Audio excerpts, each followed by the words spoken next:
Calores. Um estudo realizado nos Estados Unidos mostra que até 80% das mulheres na perimenopausa passam por esse sintoma que é um clássico. Outras 50% passam pela chamada síndrome urogenital, que provoca secura vaginal e dores no sexo. E de acordo com a Unifesp, 6 entre 10 paulistanas também sofrem de insônia na menopausa. Bom, como não poderia deixar de ser, a gente vai seguir agora com uma conversa que menopausa ainda é tabu, mas é possível viver sim essa fase com plenitude. Com a participação da atleta, grande jogadora de basquete, Janete Arcain, da apresentadora e musa fitness Solange Frazão, da ginecologista especialista em menopausa, endometriose e sexualidade humana, a Flávia Fairbanks, e com a mediação da Lúcia Helena, que é colunista aqui do UOL. Vamos lá.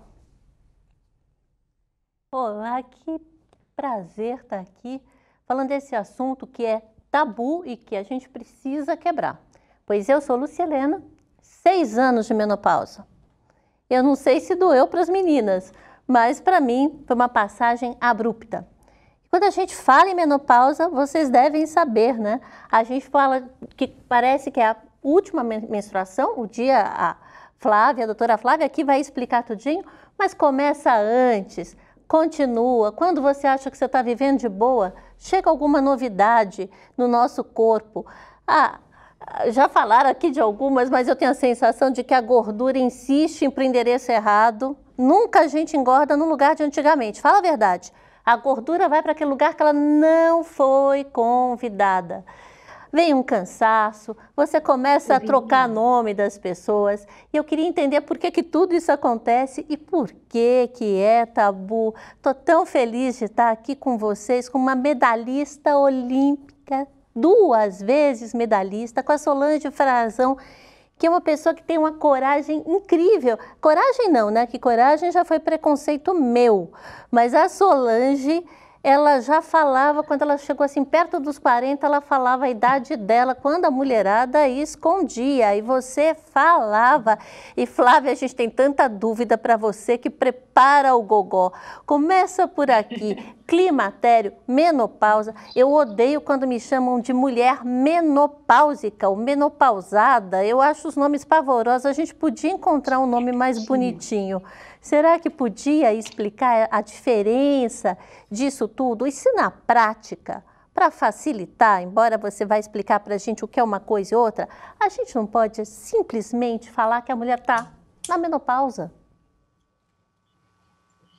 Exatamente. Boa tarde a todo mundo. Obrigada pelo convite aí da UOL. Obrigada pela satisfação de dividir esse espaço com você, Lúcia, com a Solange e com a Janete. E eu acho que a gente pode sim tentar simplificar, mas é importante colocar as definições, os pingos nos is, porque às vezes algumas mulheres estão muito perdidas nesse momento para tentar entender o que está acontecendo. Então, como você muito bem disse, menopausa é a última menstruação. Então, ela tem dia e hora. Então, a última menstruação, dia e hora. Não tem a menor dúvida que você vai saber quando que ela aconteceu. Principalmente para aquelas pessoas mais organizadas que estão anotando. Não tá dando? Não, tá perfeito.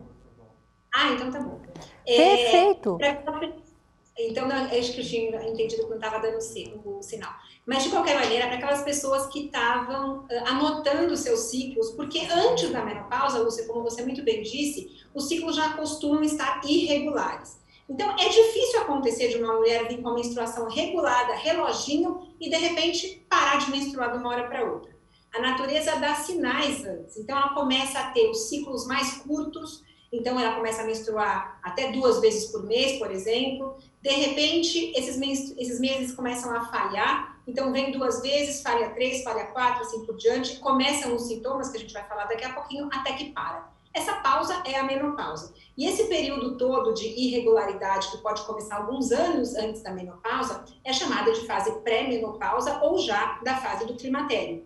Então, essa definição é importante. Só que o climatério é uma fase, como eu disse, igual nós temos a puberdade, a adolescência. Então, quanto tempo antes ele começa? Mais ou menos em torno dos 40, 45 anos, e ele pode se estender até alguns anos depois da menopausa. Então, com esse cenário, a mulher consegue entender, porque me perguntam muito, mas afinal eu estou no climatério ou estou na menopausa? Menopausa, cientificamente, é a última menstruação. Mas a comunidade fala que está na menopausa e eu acho que tudo bem, todo mundo entende esse recado quando ele é bem dado. Meninas, para vocês, em português bem claro, doeu? Doeu entrar na menopausa? Eu posso contar minha experiência, mas eu quero ouvir a de vocês. Solange. Solange sumiu. Janete. Ah, tá me ouvindo? Tô sim. Então, olha, a minha, eu digo que eu estou nesse climatério, como a Flávia, a doutora Flávia falou. Realmente, assim, são momentos, são situações, assim, que eu não esperava que pudesse estar acontecendo, mas eu me informei um pouquinho antes, realmente, porque eu tive essa ausência menstrual durante alguns meses, aí vinha um outro mês, e aí depois parava, até o momento que realmente parou de vez. Isso foi o ano passado, eu estava com 50 anos, e aí realmente eu comecei a sentir esses fogachos que eu sinto até hoje, em que em algum momento, em alguns meses, ele para e depois ele volta novamente, e às vezes dá o suor, ou às vezes não dá o suor, realmente só esquenta, e vem depois aquele friozinho que dá vontade de colocar uma roupa de frio, entendeu? E aí depois volta tudo ao normal. Mas parece que eu sinto aquela sensação, assim, parece que ela dá um sinal antes, ó, eu tô chegando. E aí começa todo aquele calorão que a doutora acabou citando aí pra gente. Antes até da Solange falar, Flávia, explica pra gente que calor é esse. Eu queria que você explicasse duas coisas. Que calor é esse? E eu não conheço, Janete, esse inferno eu não conheço. Conheço outros, a gente pode trocar tecnologia. Mas, assim, esse eu não conheço. Então, eu queria perguntar, primeiro, o que causa esse fogacho, esse calor? E se menopausa é igual para toda mulher? Porque eu, por exemplo, nunca senti o fogacho. Eu até gostaria de ter sentido, eu explico depois por quê. Não sou maluca não, mas eu vou explicar.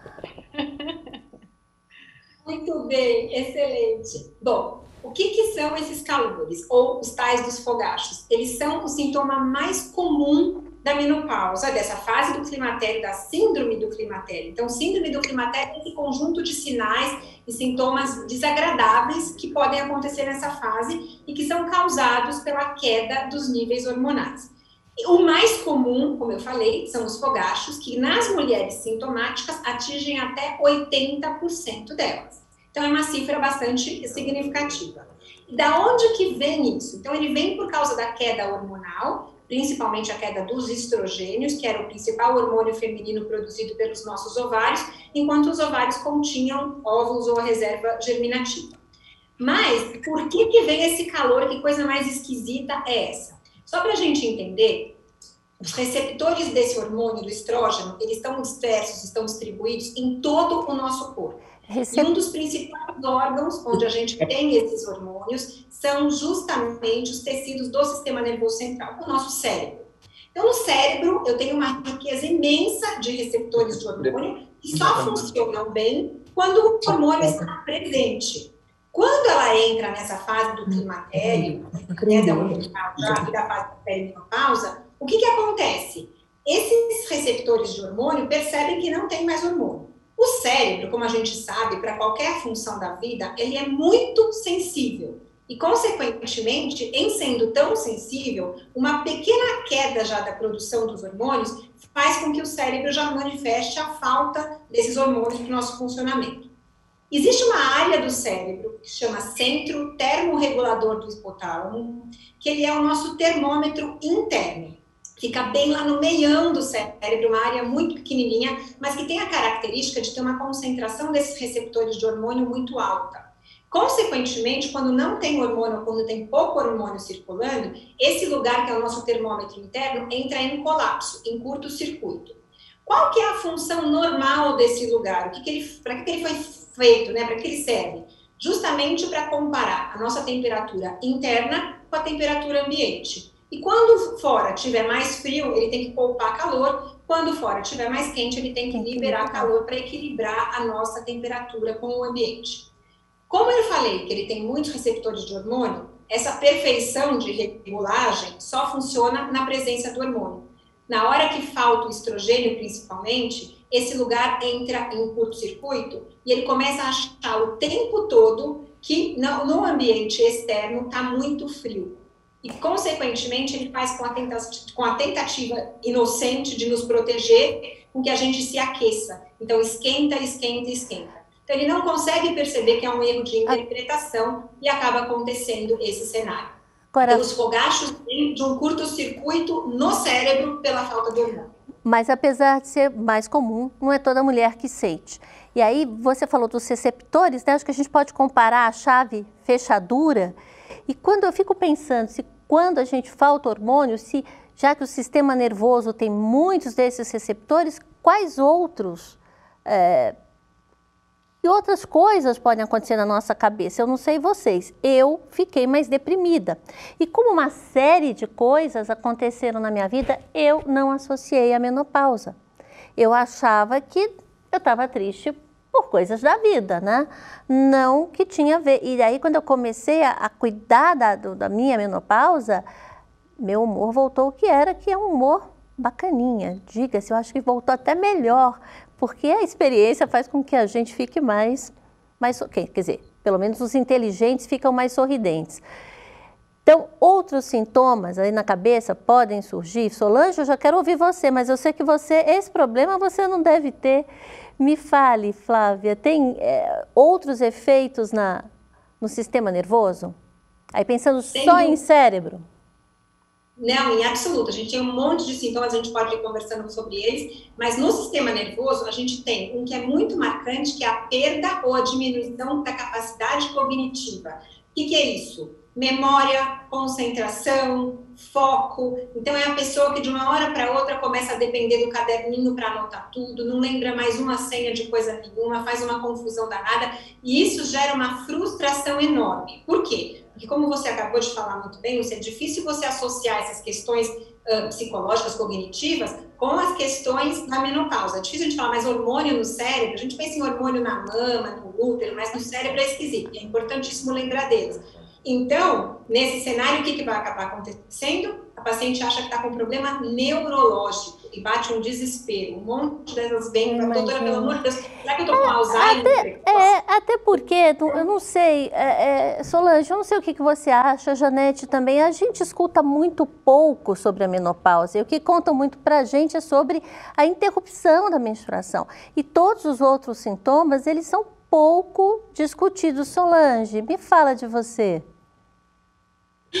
Oi, gente. Oi, minhas lindas. Prazer estar aqui. Olha, comigo foi uma história assim que eu até coloquei num livro que eu vou lançar agora.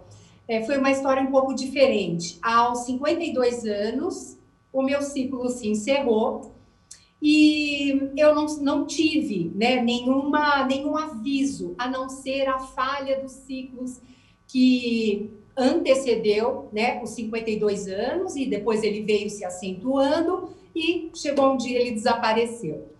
Mas eu acredito, né, assim, até por estudos científicos e tudo que eu tenho lido, visto ultimamente, que o exercício físico, ele faz muita diferença na vida de uma mulher, principalmente a musculação. Então, eu percebi assim, que além de não sentir os sintomas da menopausa, eu até postei essa semana algo tão lindo para as mulheres, é assim, eu me senti brilhando, né, depois dessa maturidade, porque eu acho assim, você é uma mulher antes da menopausa e uma mulher depois da menopausa. E até então, para mim, a menopausa ia ser assim, um monstro, um bicho de 7 cabeças. Meu Deus, que medo, o que vai acontecer? O envelhecimento, né? Não só o envelhecimento físico, mas um envelhecimento motor, mental, espiritual. E aí eu comecei a perceber que não, que eu estava brilhando no meu melhor momento da minha carreira, no melhor momento da minha relação com as minhas filhas, né? Meus filhos, aliás, meus netos chegando, né? Junto com a menopausa, e foi incrível, assim. Então, eu comecei a me achar muito mais interessante, muito mais bonita, né? Tudo bem, uma ruguinha aqui, outra ali, uma flacidezinha aqui, outra ali, Mas assim, estava tudo em ordem, a minha cabeça estava muito boa. E segundo o doutor José Bento, que cuida muito assim dessa minha parte ginecológica, dos hormônios, ele falou assim, ah, meu Deus, essa mulher precisa ser estudada, vamos estudar essa mulher. Mas aqui, entre nós, quem que faz reposição hormonal? Terapia de reposição hormonal? Eu faço. Você faz e se dá bem, você não faz? Eu tenho uma experiência, gente, que é uma experiência talvez diferente, né? É diferente da de vocês, né? Com certeza tem muita gente aí que teve uma experiência parecida. Eu tive que tirar útero e ovários. E quando me deram, inclusive, eu sempre brinco que eu não vi os meus 50 anos chegarem, porque a minha cirurgia foi marcada por circunstâncias para o dia do meu aniversário. Então eu não vi realmente, porque estava dormindo, anestesiada é a brincadeira. Mas quando eu voltei, eu achava que eu estava bem, eu não sentia os tais calores, por isso que eu brinquei, que eu queria ter sentido alguma coisa. Não aconteceu nada, minha vida seguiu. E como o meu início dessa fase foi transparente, quando começaram a chegar as coisas, eu não associei. E num primeiro momento, eu fiz uma opção até... E apesar de escrever sobre saúde, mas eu também tinha muitas dúvidas. Eu fiz uma opção por não fazer nada. E eu me arrependi no meio do caminho e comecei a fazer no meio do caminho. Por que, Flávia, que a gente tem tanto medo de fazer terapia de reposição hormonal? Por que que mesmo olhando um número... Eu brinco que é comandar de avião, né? Quem tem medo de avião, não adianta você falar que é o meio de transporte mais seguro, que a pessoa entra com medo. E a terapia de reposição hormonal, pelo que eu pesquisei, ela aumenta o risco de câncer, por exemplo, de mama, mas é um nada, né? Então é insignificante o que aumenta. Por que esse pânico e o que falta para as mulheres? Explica para a gente a terapia de reposição hormonal, inclusive porque... São dois hormônios, né? A progesterona, né? E o estrógeno, ou estrogênio, como preferem alguns. Então, como é essa terapia? Quando se usa os dois? Quando não se usa os dois? E, enfim, dá para a mulher ficar sem? A Janete poderá, se ela quiser, ficar sem a reposição para o resto da vida? E eu, que comecei tardiamente, quando é que a gente pode começar? Perfeito, essa dica e essa discussão é belíssima, porque acho que pode contribuir para as mulheres entenderem o que está acontecendo. Então, eu explico isso nas palestras, nas aulas, que a gente acaba tendo que dar aula para os médicos a respeito também. O que acontece? No início desse milênio, agora, no ano de 2001, foi publicado um trabalho nos Estados Unidos que foi o grande motivador desse pânico que está envolvendo a terapia de reposição hormonal. Até antes dessa década, mais ou menos 1980, 1990, era uma regra para praticamente todas as mulheres que entravam nessa fase do climatério e da menopausa receberem a receita da reposição hormonal. Então, era tão normal quanto. Entrou na menopausa, está aqui sua reposição hormonal. De modo que chegaram ao ano 2000, a maioria das mulheres que recebiam atendimento médico faziam reposição hormonal.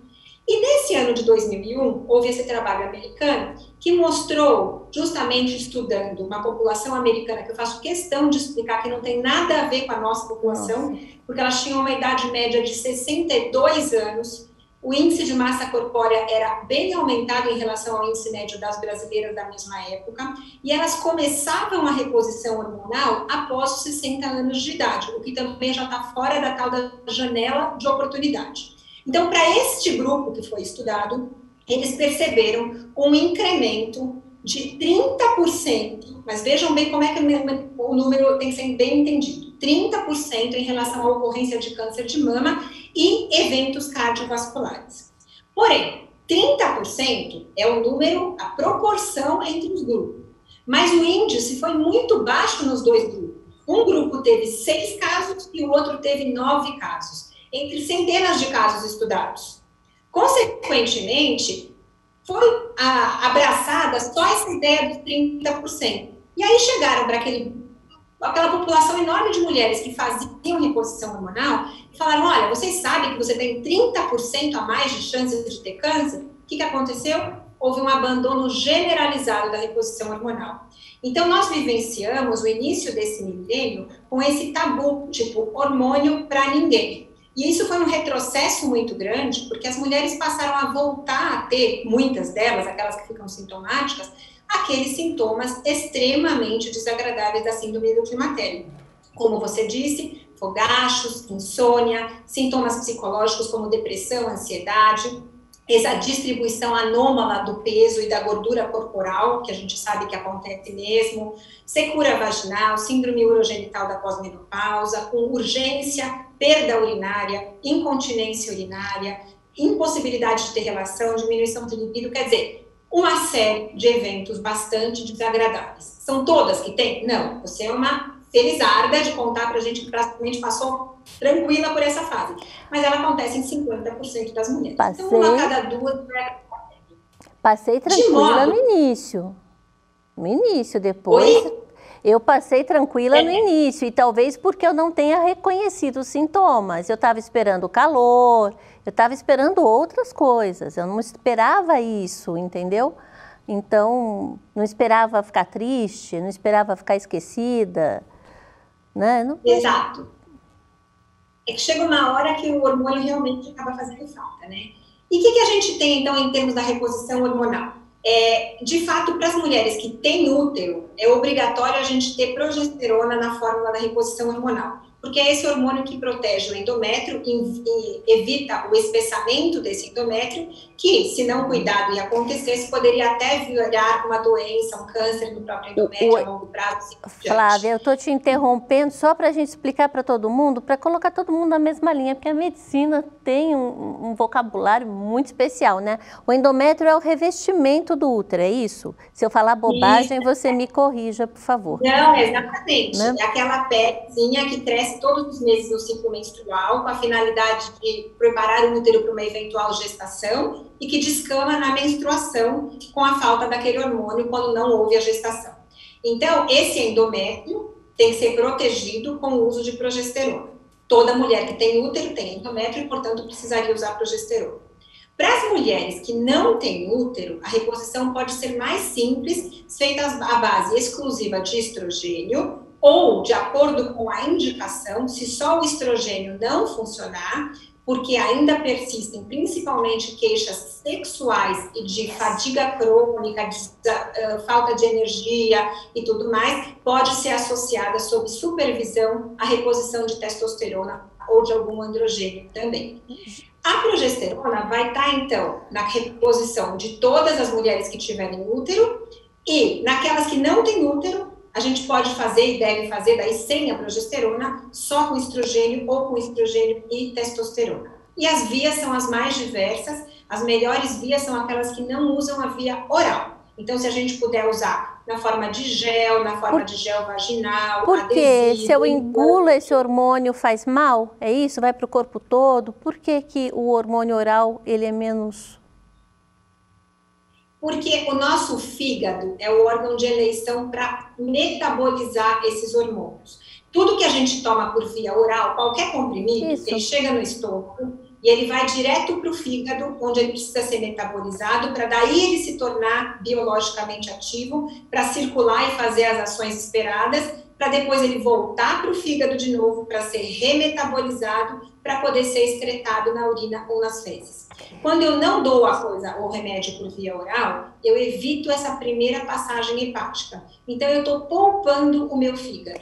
Como a longo prazo a reposição hormonal vai ser usada, não é uma coisa que eu vou usar uma semana e acabou, vai usar por algum tempo, vale a pena economizar esse metabolismo hepático, então a via oral acaba não sendo a nossa primeira opção, exceto em casos particulares.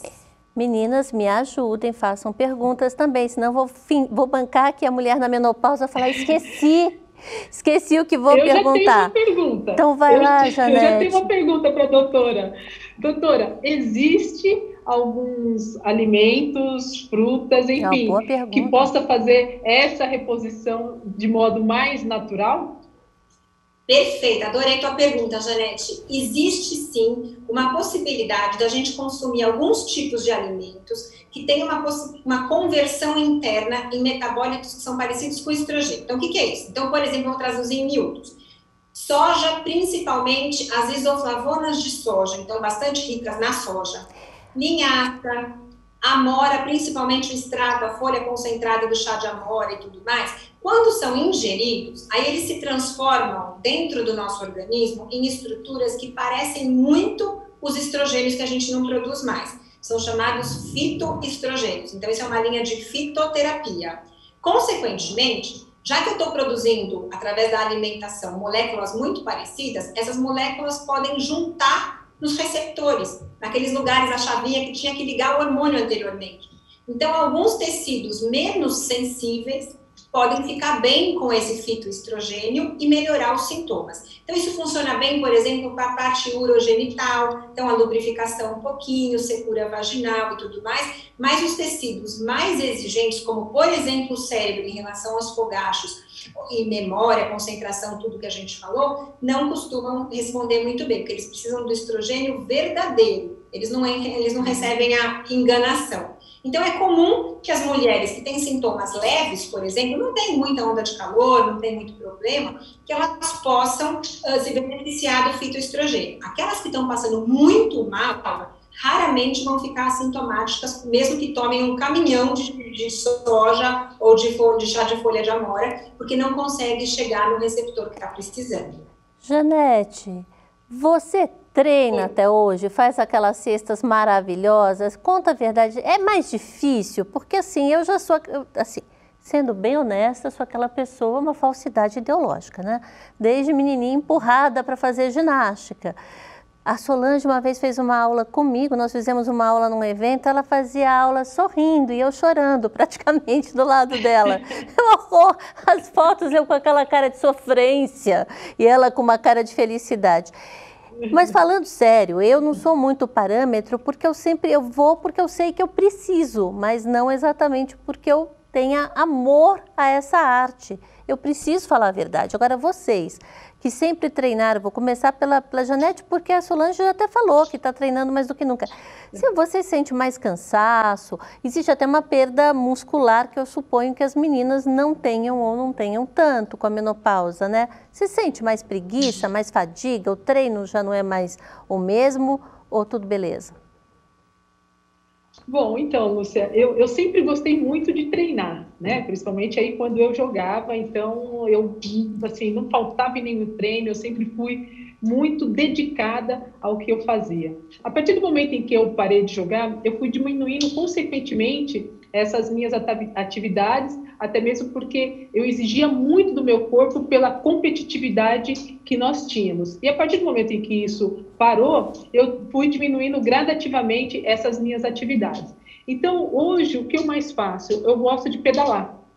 Então, eu gosto de pedalar, isso é o que me deixa, me dá muito prazer, né? Mas jogar basquetebol, como eu fazia antes, eu já não faço mais. A não ser algumas atividades que eu faço com as minhas crianças, que no meu instituto, quando eu vou apresentar alguma aula, ou vou fazer alguma brincadeira com eles. Mas eu gosto muito mais mesmo de pedalar. E eu senti muito, sim, porque, é claro, foi gradativa essa perda que eu tinha. Digo para você que musculação nunca foi o meu ponto forte. Eu fazia porque eu precisava, tá? Não porque eu gostava tanto disso. E hoje eu faço muito menos do que eu fazia, mas esse menos me deixa muito bem, me deixa muito feliz. Agora, realmente, o que me incomoda são esses fogachos, que nem, por exemplo, agora eu já estou sentindo. Entendeu? E às vezes, quando você está em algum lugar e está aquele frio e de repente você começa a suar, você se sente um peixe fora d'água, né? E você fica até assim, espero que ninguém veja, ninguém perceba, mas você sente aquele calor vindo, assim, que você começa a suar, aí você, né, passa uma toalhinha aqui assim, ou dá uma abanada e está frio, né? E agora no calor ainda dá para disfarçar. Então, esses são sintomas muito chatos de sentir. E que faz pouco tempo, porque o meu comecei a sentir o ano passado. Então, é tudo muito recente ainda para mim. E eu tento me adaptar com alguma alimentação, como a doutora citou aí, um pouco mais saudável, mas é difícil você estar equilibrando no dia a dia para que esses fogachos, né, eles sumam. Mas eu fico feliz quando ele não aparece. Eu viro e falo, meu Deus, que gostoso, hoje eu não senti nada. Uma vez com E à noite, Desculpa, quando fale.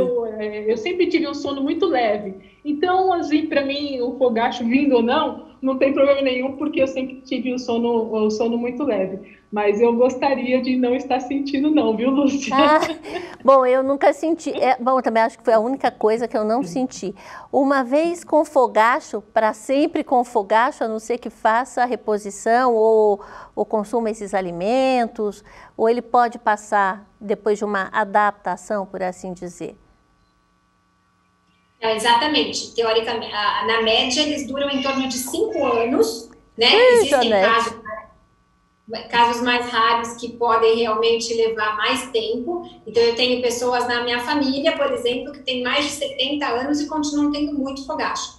Mas isso não é comum. A gente tem, na verdade, uma média de uns 5 anos e depois o organismo tenta voltar para um equilíbrio. Então, os tecidos começam a se reorganizar e aí essas ondas de calor passam. Eu acho interessante, a Janete falou que tá tendo fogacho, a gente percebe que não é só o fogacho, existe junto para algumas pessoas o rubor também. Então, essa história de disfarçar, às vezes não é tão fácil, porque tem gente que fica vermelhona junto, parece que está pegando fogo. Então, isso acaba gerando um constrangimento ainda maior. E aí fica meio difícil dar uma disfarçada, né? A gente tem que lembrar... O meu tom de pele ajuda a disfarçar, doutora, nesse vermelho.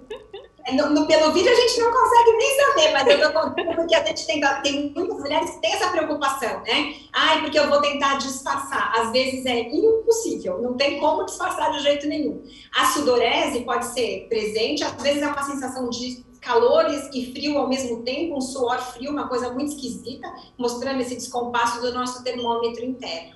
E o que eu acho mais interessante da gente entender é que realmente eles começam no período noturno. E aí vem junto com outro sinal, que é o cansaço. E a gente nem sabe direito se a pessoa vive cansada porque acorda a noite inteira, faz aquele sono picadinho, ou se é o contrário, né? Então, ela já não ia dormir bem porque estava com insônia, que o centro que regula o sono também tem uma dependência hormonal importante. E aí, como ela está com aquele soninho mais curto, ela fica estressada porque fica tentando dormir. E aí vem o que eu queria te falar, Janete. Estresse libera onda de calor. Então, se você for numa linha mais natural, você tem que ficar muito zen. Porque cada vez que você ficar emocionada, estressada, liberar adrenalina, vem junto a onda de calor. Então, é uma situação que precisa ter sempre bem olhada. Não preciso me manter na paz, porque daí eu diminuo a incidência dessas ondas de calor.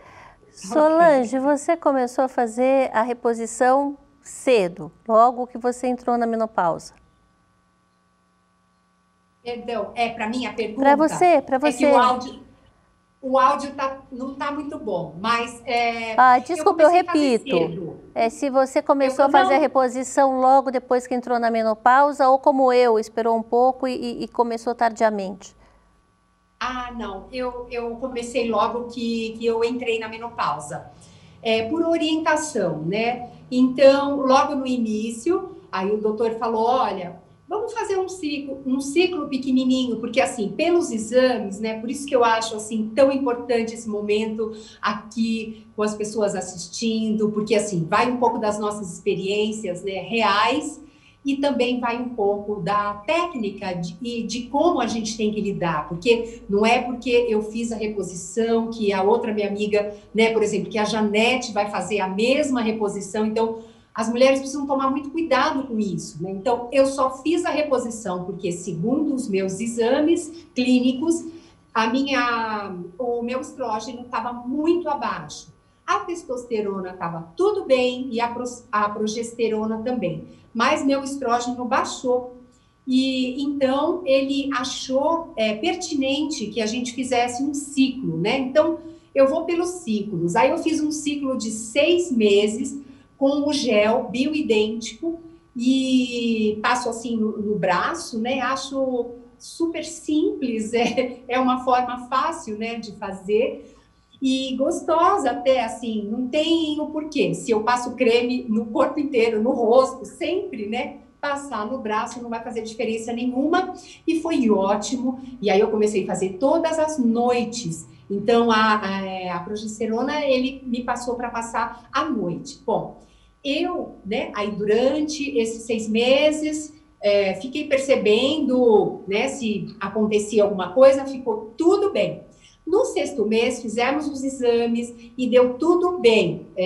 Progesterona, não, estradiol, desculpa, estava ótimo, e aí a gente parou com o ciclo. Aí fiquei mais 6 meses. Chegou lá na frente, quando eu tinha, hoje eu estou com 57 anos, quando eu tinha 53, quando eu fiz aniversário, perto do meu aniversário, no final do ano, fiz exames, e deu novamente o meu estradiol baixo. E aí entramos novamente com o ciclo. Então, assim, eu vou perante aos exames, ao resultado. A minha testosterona, graças a Deus, está tudo bem, porque eu sou uma praticante de musculação e apaixonada pelo que faço, e assim, é uma constância na minha vida, gente, isso é tão importante, a constância, porque eu pratico a musculação desde a década, meados de 90, mais ou menos 95, 96, eu comecei a praticar a musculação, que as academias chegaram no Brasil, aqui em São Paulo, e eu comecei a me interessar pelas máquinas, pelo resultado, foi tão lindo, assim, eu percebi não só no corpo, mas no resultado de uma forma geral. Agora, Flávia, eu tenho uma dúvida, assim, você falou, inclusive, das mulheres do tal estudo, que já ficou bem claro, né, que o risco, que a gente escuta os 30% e eles pesam, mas eu fico pensando, é como se eu precisasse de R$10, tivesse R$1 na carteira, então de R$1 eu fui para R$1,30, continuo pobre. Então é um aumento muito pequeno. Agora você falou de uma janela, você falou que esse estudo as mulheres começaram depois dos 60. Eu, por exemplo, quando eu me arrependi, eu tinha medo porque a gente escuta que você tem 5 anos ou nada, é pegar ou largar. Também já ouvi dizer que essa janela está maior, mas que tem que começar antes dos 60 anos. Explica direito essa história de janela, essa oportunidade que a gente tem para, digamos, experimentar a menopausa, ver o que está pegando, inclusive na vida sexual, que eu vou querer falar daqui a pouco, nem só de fogacho vive o calor, né? Então, me explica essa janela, por favor.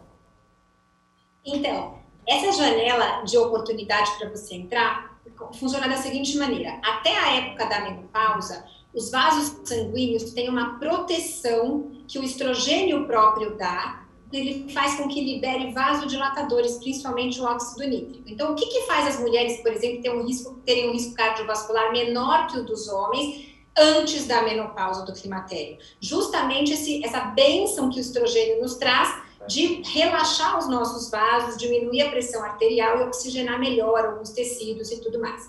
Quando a gente entra na menopausa, esse benefício do estrogênio já diminui bastante, ou ele cessa. De modo que pode haver uma equiparação em relação à população masculina em termos de risco cardiovascular. Inclusive já com depósito ou chance de depósito de placas de aterosclerose nas artérias, principalmente coronária, cérebro e todo o resto do organismo. E então o risco começa a aumentar. Se eu passar dessa janela, o organismo, entre aspas, desacostuma a liberar aquele vasodilatador e com aquelas oportunidades benéficas que o estrogênio trazia. E aí, se tiver acontecido esse depósito de ateroma nas artérias principais e tudo, se eu vier a colocar o hormônio lá na frente, aí eu vou acabar tendo os riscos da reposição hormonal, do ponto de vista cardiovascular, maiores que os benefícios, porque daí eu vou estar colocando hormônio, que tem um papel trombogênico para algumas mulheres, em uma mulher que já tem os vasos danificados, meio entupidinho. Mas não é que não funciona, porque quando a gente escuta janela de oportunidade, dá a impressão assim, se eu demorar muito, essa janela é mais extensa hoje? Sim. Então, até os 60 anos está valendo? Está valendo, mas quanto mais precoce, melhor, tá? E ela é mais extensa porque a tecnologia nos ajudou a permitir a produção de hormônios melhores. A Solange acabou de falar dos hormônios bioidênticos. Essa é uma linha muito interessante, porque, na verdade, o termo bioidêntico, ele merece uma série de considerações que não vem ao caso, mas, de qualquer maneira, é uma preocupação para ser alguma coisa mais próxima daquilo que o nosso organismo produzia. Então, não é nada estranho para o nosso organismo. Então, quanto antes você receber, você deixa de ter aquele gap, aquele vale de tempo sem hormônio e, consequentemente, vai ser muito melhor. Mas ele vai funcionar em qualquer momento, tá? Antes dos 60 anos, se todos os exames mostrarem a possibilidade e a mulher ainda tiver indicação, a principal indicação são os sintomas desagradáveis da síndrome do climatério e desde que não hajam contraindicações para o hormônio. Aí, nesse caso, pode ser discutido com o médico e pode ser introduzida a terapia hormonal. Mas aí, para falar um pouco de felicidade, né? Então, a mulher que quer ter uma vida sexual ativa ou que mesmo sozinha, como a gente ouviu no painel anterior, né? Ela pode se dar prazer, ela, né, curtir o seu corpo. Se ela não pode, se ela não tem mais a indicação para reposição hormonal, assim, transdérmica, enfim, da forma que for, ela pode fazer um tratamento de hormônio local, ou se ela perdeu, ela também vai perder na zona íntima, por assim dizer. Pode e deve, na verdade, assim, existem hormônios, inclusive para serem aplicados na região vulvovaginal, que nem são absorvidos pelo organismo. Então, até, por exemplo, pacientes que tiveram câncer de mama podem usar por um período curto de tempo, sob supervisão médica, mas eles são fundamentais para manter a saúde urogenital e sexual. Então, o que eles vão evitar? A dor na relação sexual, o ressecamento, as infecções urinárias de repetição, as perdas urinárias, incontinências urinárias e tudo mais.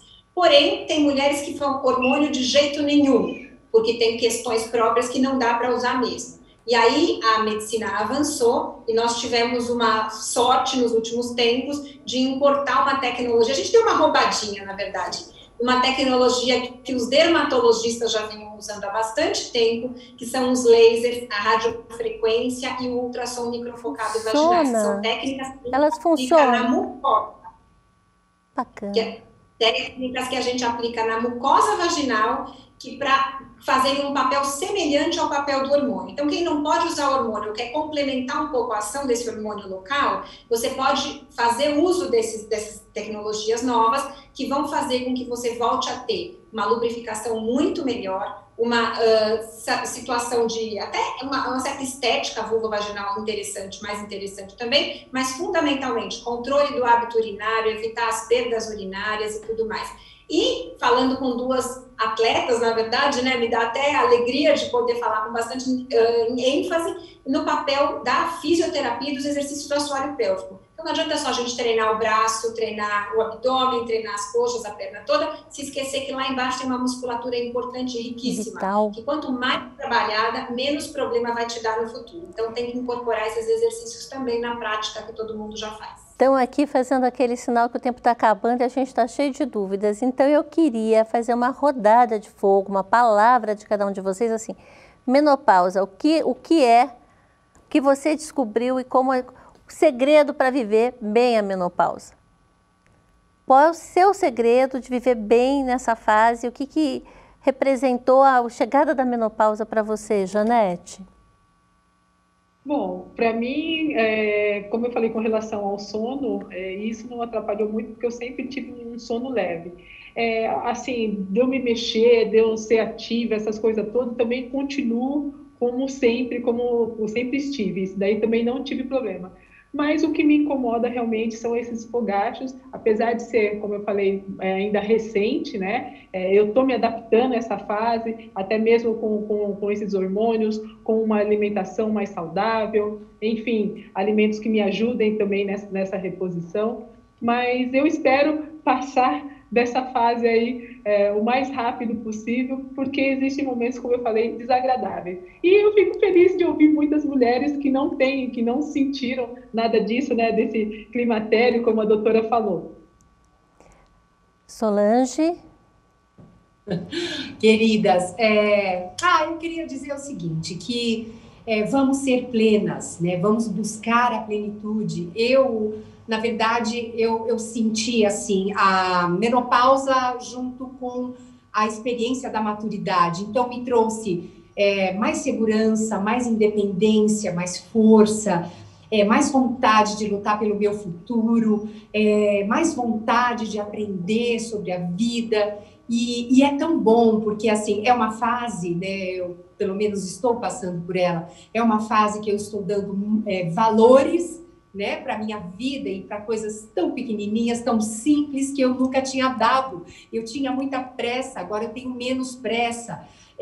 Sabe, eu fazia muitas coisas, agora eu faço menos para eu poder assistir um filme que eu gosto, para eu poder fazer algo que eu gosto. Então, a plenitude, né, como eu disse lá no início, vamos brilhar, meninas, vamos buscar o que a gente pode ter de melhor da medicina, o que a gente pode fazer de melhor por nós. Então, uma alimentação mais saudável, exercício físico, né, buscar ter lazer, se distrair, se cuidar, fazer meditação, buscar técnicas, algo que possa ajudar a você a passar por essa fase, porque nós temos uma vida pela frente ainda, e eu acredito muito nisso, viu? Janete, minha querida, se você quiser a minha ajuda, estou aqui para te ajudar, tá?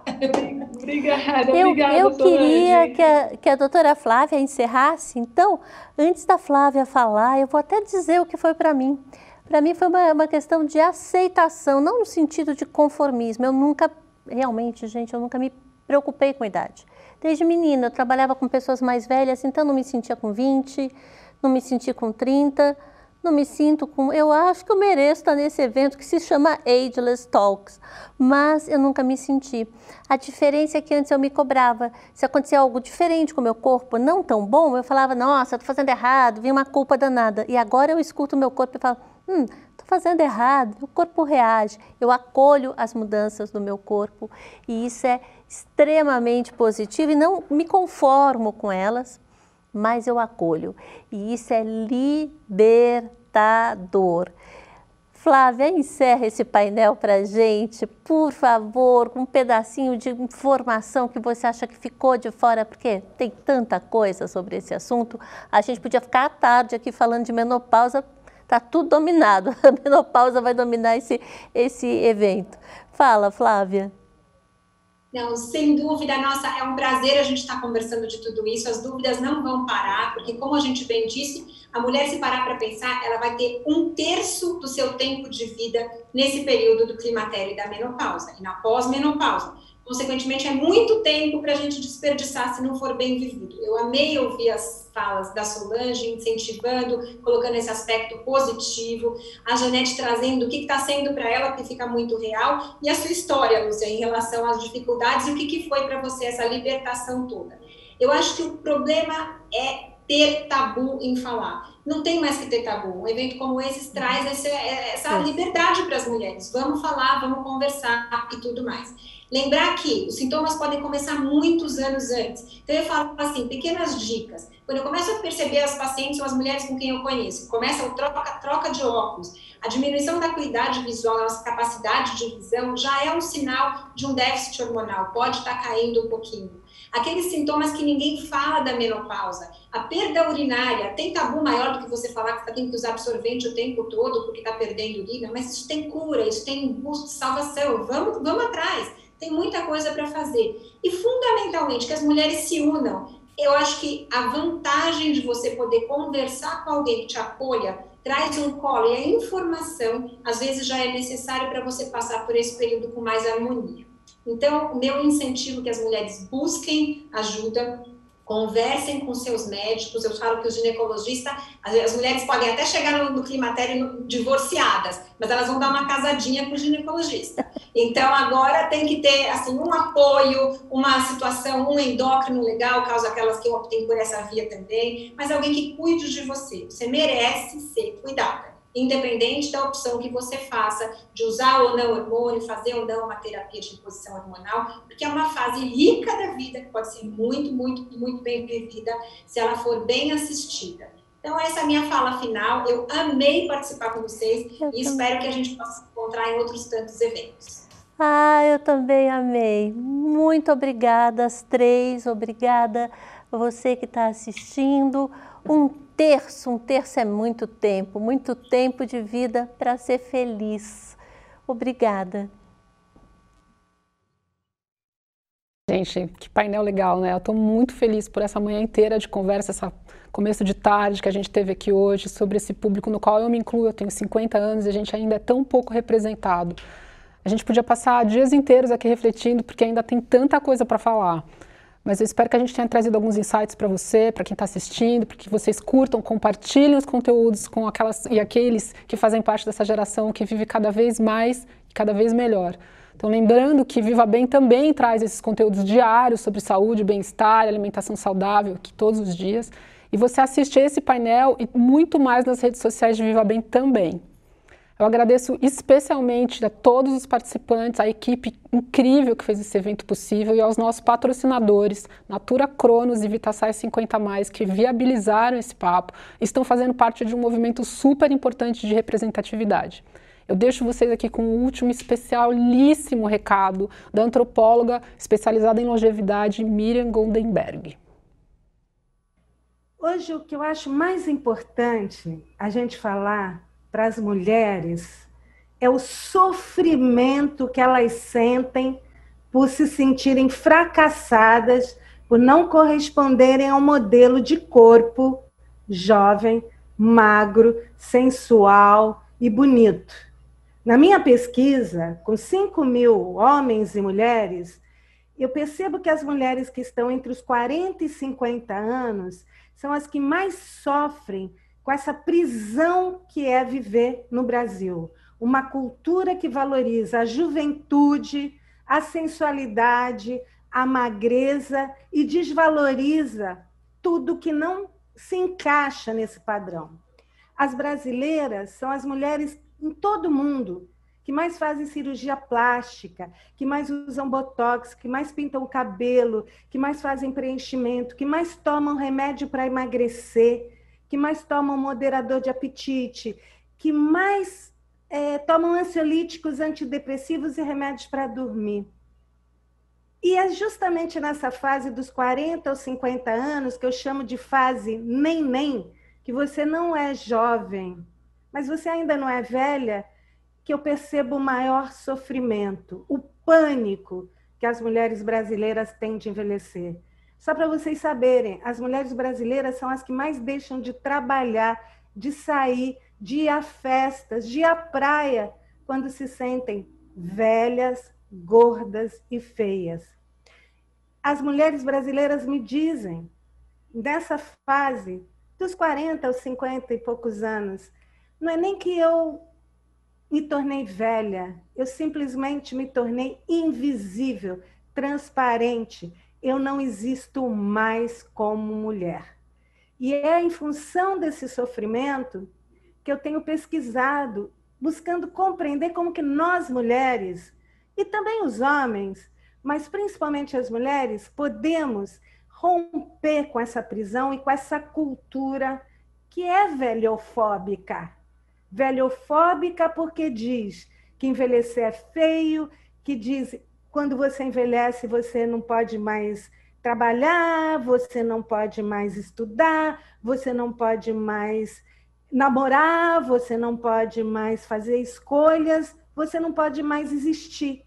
É uma espécie de morte simbólica. O envelhecimento no Brasil é uma morte simbólica. E nós envelhecemos muito cedo, porque desde muito cedo, desde muito antes dos 40 anos, nós já temos esse pânico de envelhecer. Mas o lindo que a minha pesquisa mostra é que quando a gente envelhece, muitos desses medos desaparecem, porque a gente descobre que o tempo é a nossa principal riqueza, que é o nosso principal capital, e o que as mulheres mais querem principal, liberdade. Liberdade para serem elas mesmas, liberdade para fugirem dessa prisão e poderem ser como elas quiserem, porque não pode mais usar cabelo comprido porque ficou velha, não pode mais usar franja porque ficou velha, não pode mais ir de biquíni à praia porque ficou velha. E as mulheres que eu pesquiso, de mais de 50, de mais de 60, de mais de 70, ligam o botão, que é o botão da libertação, que é o botão do foda-se.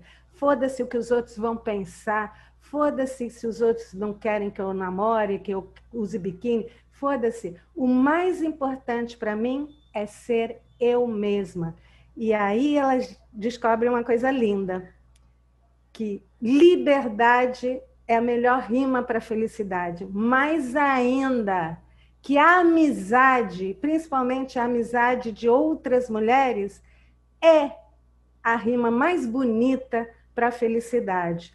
Então, o que eu quero dizer para vocês hoje é: nós precisamos combater a velhofobia que existe dentro de nós mesmas. Não posso mais isso, não posso mais aquilo, estou velha, estou horrorosa, estou medonha, sou invisível. Precisamos combater a velhofobia quando a gente enxerga a velhice de outras mulheres e julga a velhice de outras mulheres com tanta crueldade, como a gente vê na internet, né? Mulheres que estão envelhecendo e nossa, como está ficando velha, que velha ridícula, que velha sem noção. Precisamos combater a velhofobia dentro do mercado de trabalho. Nós podemos tudo, nós estamos no auge da nossa força, da nossa potência, da nossa energia. E precisamos combater a velhofobia horrorosa que existe no Brasil. Então, o que eu quero dizer para vocês hoje é que todas juntas, nós podemos sim combater a velhofobia no Brasil. Fora velhofobia! Gente, que fala essa da Miriam Goldenberg, eu ainda estou emocionada aqui com esse discurso maravilhoso, que não podia ser mais perfeito para encerrar esse evento. O Ageless Talks fica por aqui.